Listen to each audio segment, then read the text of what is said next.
It's good to see you all.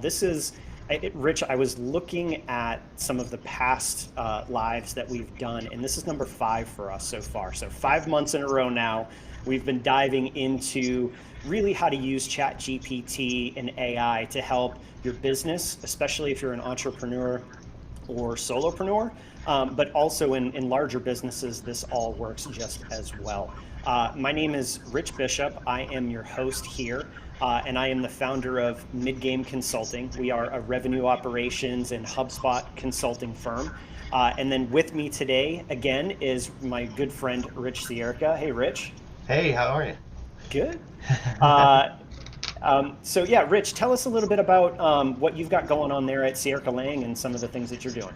Yeah, totally. So, I mean, I've been in marketing now for almost 20 years, and mostly advertising and lead funnel management, all of these kind of like buzzword, keyword things. And a couple years ago, we just noticed that as AI was coming out, there were ways to kind of make this process go so much quicker and smoother, and then also make it repeatable, right? So, as you and I have been going into ways to implement this. I mean, these are just regular strategies that I'm not doing on a regular basis. And one of the biggest takeaways that I've got from doing these lives with you is that people are really into AI. Like everybody wants to know about AI, but then it's their customer avatar, their target audience, which is such a key part of sales that is overlooked, right? So leading up to this point, we've demonstrated a few ways to build out customer avatars.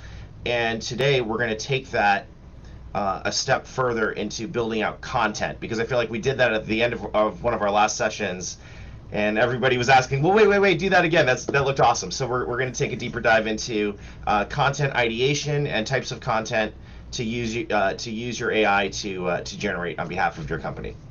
Yeah, that's great. And if you guys want to see some of the customer avatar lives that we've done, they are still available on LinkedIn. We can post a couple of them in the comments as well if you guys want to reference back to them. But just to step back on that concept of a customer avatar, what a customer avatar is an understanding within an AI system like ChatGPT of who you're targeting and who you're going after. Who is it that you want to speak to? What are their fears? What are their challenges? What are their concerns? Shoot, what does a day in the life look like for them? How do they spend their day? What are the things that they're doing that you can then be in front of them and get their attention in a way that's meaningful and provides value to them? And that's where creating this content comes into play, is to be able to provide that the right message to them at the right time. And just to touch on this real quick, it's important, I think, Rich, we've done this now with each of them, but it's really important to always kind of anchor on the fundamentals and the frameworks as to why it is that we're even talking about this to begin with and why these things are so important. So I'm going to share my screen here. Let's see. There we go. We'll share that screen. You guys should be able to see effortlessly creating content. So what I'm going to do here is actually look at what we call the buyer's journey. And the buyer's journey really dictates the type of message that you want to be sending, because if you think about something that you've purchased before, if you're not even in the market for a new car, and somebody comes to you and says, hey, listen, I've got this BMW, it's amazing, it's $65,000, don't you want to buy it? No, I really don't. I wasn't in the market for it. But if you've gone through the other stages of this buyer's journey, that there's a need for you to buy that car, maybe, the one that you have, the repair costs are too high, whatever it happens to be, that you need a new car. But that's the awareness phase. Then you go through the consideration phase of, okay, well, if I need a new car, what type of car do I want? Do I need? Do I need something with low mileage? Do I need something brand new? Do I need what kind of gas mileage, right? All of those things go into consideration. And then you kind of get to this point of, all right, I know I want a BMW Series 5, and this is what I'm looking for. Now, all of a sudden, that message about price makes a lot more sense, right? So it's all about making sure you've got the right message at the right time along the way here with this. And so your customer avatar provides that understanding of who your potential customer is. And using ChatGPT or Gemini or others, you can get down to really effective messaging for each part of this journey. So I'm going to go ahead and stop the screen share there. And Rich, I'd love for you to take us through some of with that stage set of the customer journey and the customer avatar. What are some of the things that you can do in terms of creating content and leveraging these tools for your messaging? Yeah, absolutely. And it's all just having a conversation with your AI. Like that's the beauty of this. As you continue to build out your profiles and your company profile, you should be able to build off of that, right? So you want to get to the point where you're not starting from scratch each time. And I see that as a very common challenge for a lot of my clients, is that they get frustrated because they're, one, they start having, just opening up a blank chat and trying to ask it to do stuff, and it's not giving them the output that they want, right? So the whole goal is to keep building off of this, and then creating a custom GPT, or even just having a worksheet that you can work off of, which I have right here. So I will share this with you guys as well. And this is a Google Doc that we'll be able to share with you guys, so you all have this to work with. But first, just looking at a quick recap. Okay, so what is your customer avatar, right? It's usually a person, or an embodiment of a person. You look at their demographics, their pain points, their before and after. This is all stuff that we've covered in our previous sessions.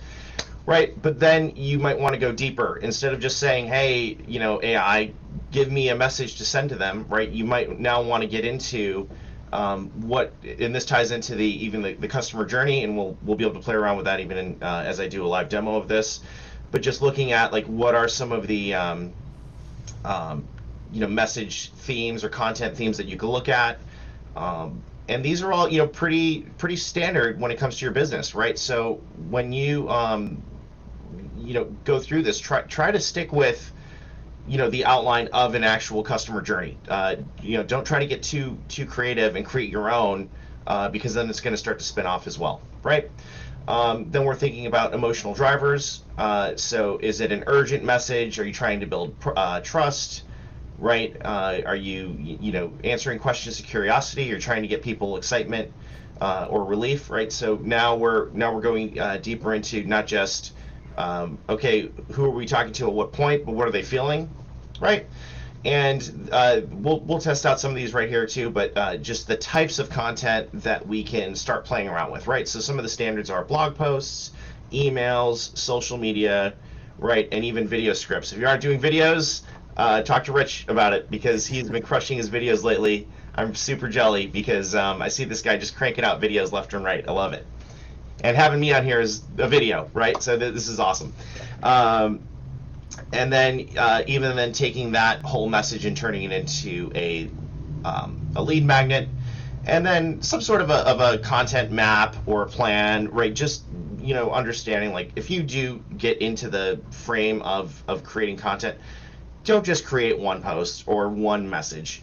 Turn it into multiple steps that you can do over a period of time. And I see that also happen way too much. Where you're gonna log, Friday morning, you're gonna hop in, create a LinkedIn post, and then you're gonna remind yourself to do the one next week, and then next Friday you have to go drop your kid's water bottle off at camp, like I did this morning. So always, a good idea to just kind of, frame out your message just like that, right? So we'll give you guys this sheet as a way to play around with it, but let's put this to work. Let's see how we can create this. And I'll just log into ChatGPT. And we go into avatar building and stuff, but I'm going to just take some of this right into a new chat for all of you people that are maybe experimenting with this, and I'll just show you how to do it from scratch and then use our content, right? So we're just going to say, hey, we're going to create a content strategy today for our customer avatar. Can I give you the instructions. Right, hopefully it'll say yes. Okay, awesome. Now I've already created a customer avatar.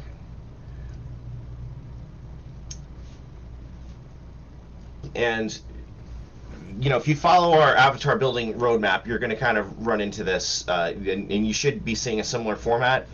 But you can either create a custom GPT, or just, again, copy and paste and kind of follow the process, which is what we're doing today.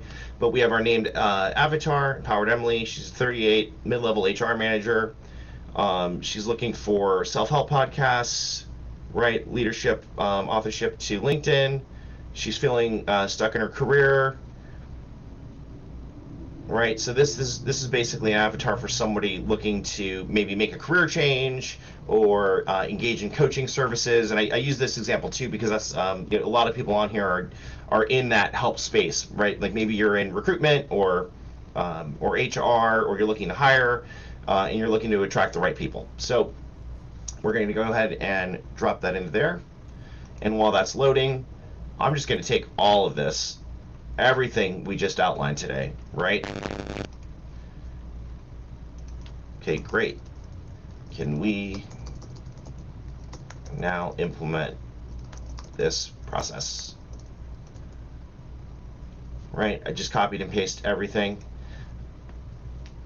I mean, it's underwhelmingly simple now how fast, right, all this is coming together, right, Reg? Like, even when we started this, a year and a half ago, when we were building ours, it would still take a while to get to this stage, and now we're able to, to be, now building out this, even on a live call in 5 minutes, right? So now, we're now have our named avatar. We're looking at our message strategy types, right? So we want, we've already just kind of AI has already selected some of the content themes and emotional drivers for us. But now we get into our ideation, right? And what type of content that we want to create, right? So we could, create a blog post, an email prompt, social, video, great. Okay. Just to pause on this real quick, Rich, I think this is the powerful thing that not enough people are using with these language models like this. You can actually use ChatGPT to find out how to prompt ChatGPT. So you can ask it, hey, help me build a prompt that does this, and make sure it includes, whatever you want to include, and it'll build you the prompt. And then all you have to say is, okay, now run that prompt. And that's essentially what's been done here with each of these, the email prompt, social post prompt. It actually filled in the information so that all you have to do is copy and paste that prompt, and it'll now run it for you. Absolutely, right? And that's what we're looking at, right? Name, demo, pain point. And just by going, like, what I like about the prompts too, it just kind of helps me, again, remember each of the stages, what I'm trying to convey as a message, and really just organize my content in general and stay consistent with it. That's what's important. You might come up with your own prompting series or your own way of how you want to evolve this, which you absolutely should do. Just make sure it's consistent, right? And then you're following that approach.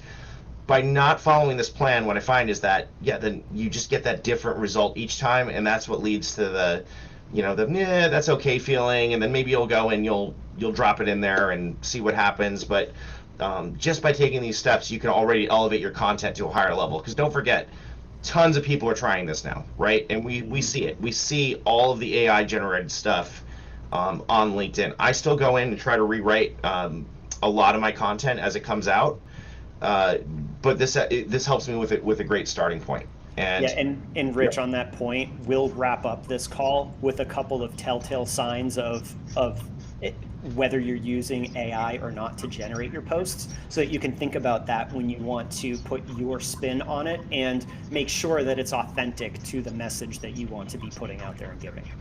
Oh yeah, I'm excited to see that too, because And we all know, you know what I mean. If it's too many icons and fist Hey, bumps stop, stop, stop. Don't give it yeah, away. oh, Don't give it away. sorry. Go ahead. Okay, so even through here, through the ideation process, you might be looking at, okay, I need a sales script, I need an email. You could add like LinkedIn articles, but I'm just saying, okay, I like email, so give me 5 examples of how to reach Emily for a coaching session I'm selling to help her career growth, right? So now I'm just going a little bit deeper, talking about what my product is, what I'm trying to do, um, and now we can start narrowing it down. And I would narrow it down like this, one at a time. Don't just say, give me 10 of everything, and we'll kind of go from there, because again, it's going to be too much for you to process as well. So in each creative session that you're in yourself, keep narrowing it down and seeing what it is that you want to accomplish. But also, if you don't know, just ask it. Hey, I'm not sure where to start, and you might get a really cool feedback of, oh, like based on Emily's avatar, she's on LinkedIn more, so write a LinkedIn article, to these needs, right? But I just stuck with email because email's still pretty helpful, and now I have, right, these 5 concepts. We're not going to read all of them, but I just want to show you guys how easy it is, right, to properly format the body of your email. It leaves room for link to your landing page or your call to action, right? Or these could be, even if you're doing more mass email campaigns, run A/B tests. Run 10 of one email to one group, 20 to another, and see what works. But then use that feedback to keep building out your strategy. Yeah. And with this, once you've landed on a couple of examples that you like, one of the things that you can do is say, okay, I like example 5 or email 5 as the first email for a campaign that's going to build, over 5 weeks or whatever. And you can actually build email campaigns this way, while saying, all right, take us through the buyer's journey over an email campaign that's 10 emails long or whatever it happens to be. And you can load it into your HubSpot, your MailChimp, whatever tool it is that you're using for your email campaigns. Obviously, you'll want to edit it and make sure it's authentic to your voice, but it helps generate a lot of the ideas and a lot of the content to get you started that you're now editing with your time, instead of doing all of the creative work and then editing afterward. Yeah, and why is this important? Again, going back into, you could just go into GPT and say, hey, I need 5 sales emails, right? Or I need 5 emails for this product. But by using your avatar to drive that content, we're now at that next step. There's so many other ways to go into building this out, by then adding your brand, your brand components. Maybe your like, if you have key industry words that you like to use, if you have a brand voice document that you also want to train your AI on how to speak. But that's just an evolution over time. What we're looking for are some really quick wins, to make your content sound more professional, more like you, and more importantly to the audience that you want to reach, not just, I need a sales email. So that's what I got. And Let's take a again, look. we'll share this Rich, with you. could we Go do ahead. one more? I'm just thinking, like, we're live on LinkedIn. A lot of people are using LinkedIn. There are some people that are posting every day or multiple times a day. I'm willing to bet that most people are using some of this technology to help them with that. Could you walk us through one LinkedIn post, kind of from start to finish, specifically for Emily? And let's just say that we want to touch on burnout and the feeling of burnout as an entry point for that, and what we would do in order to then create that LinkedIn post.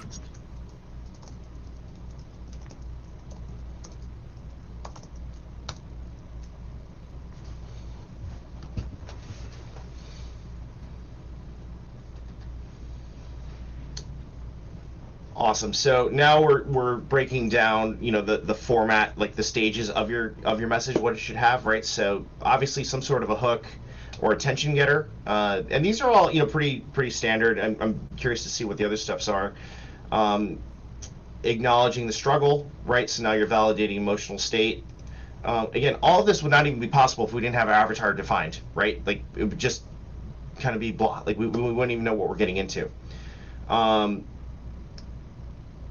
Reframing of the problem. Okay, that's okay. I'm okay with that.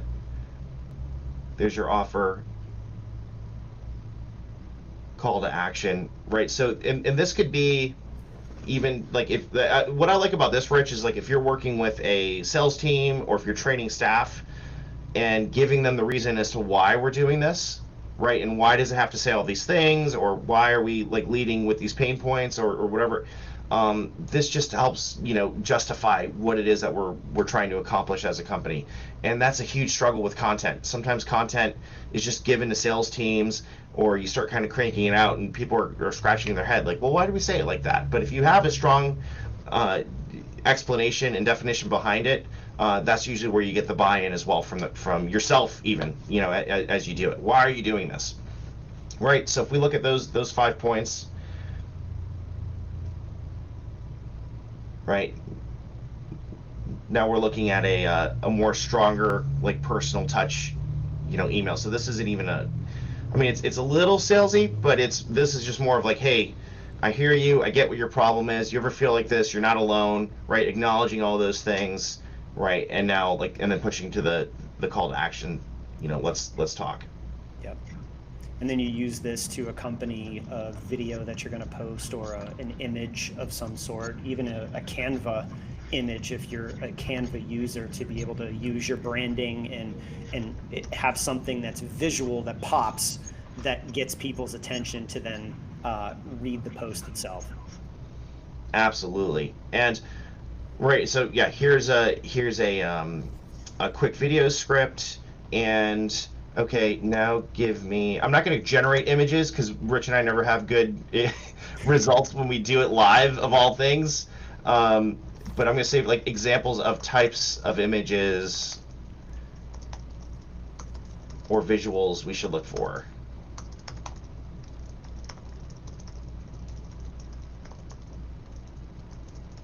I'm just rambling, but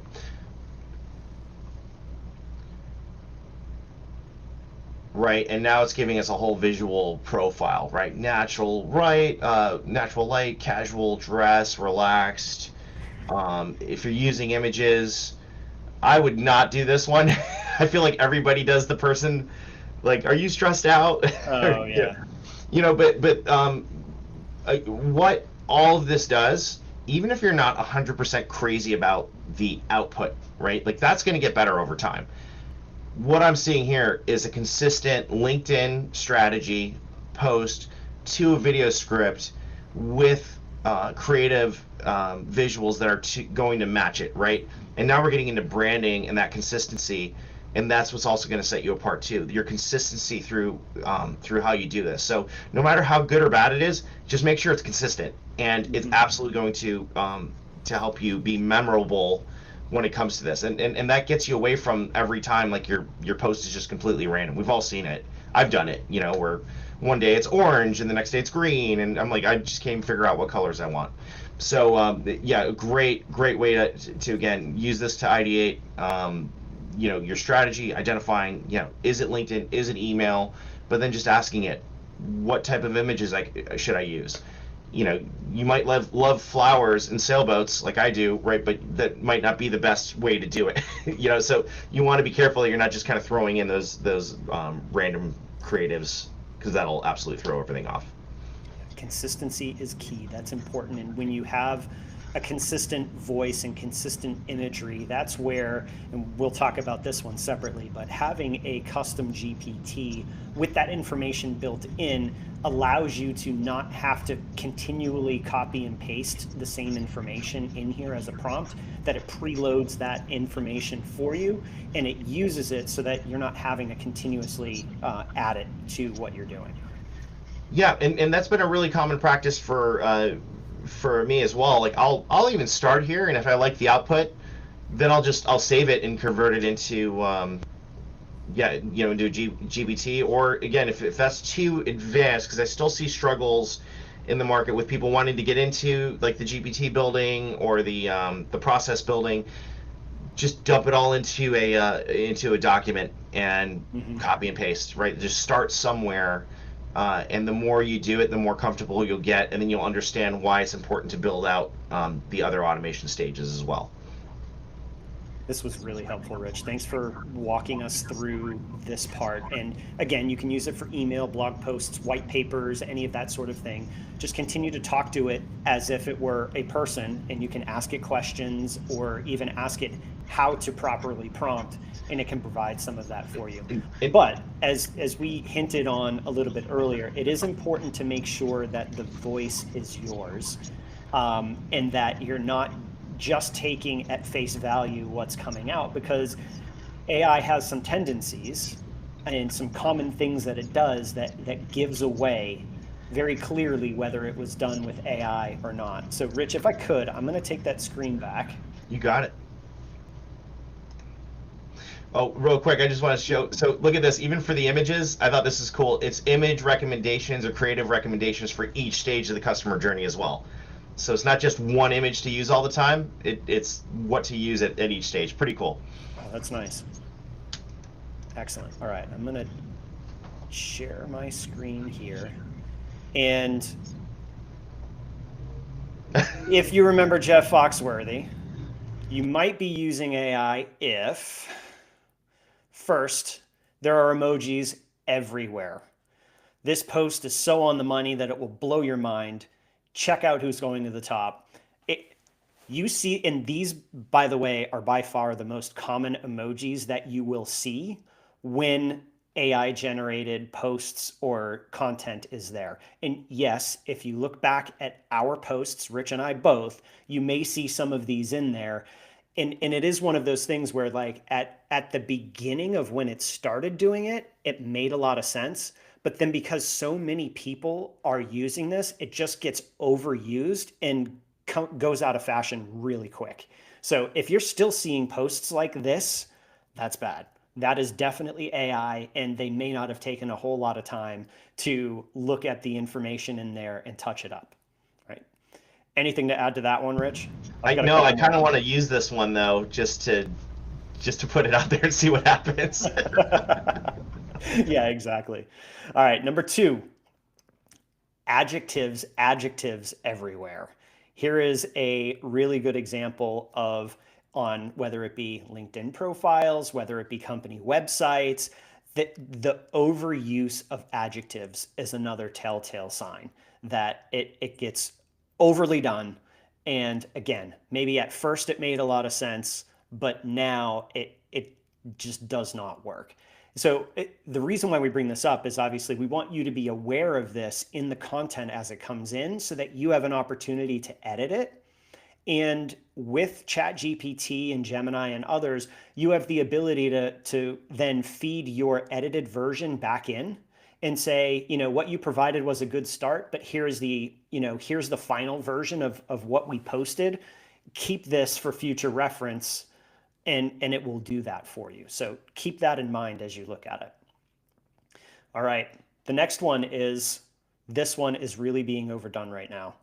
What this content isn't. No fluff, just value. Or this isn't theory, it's execution.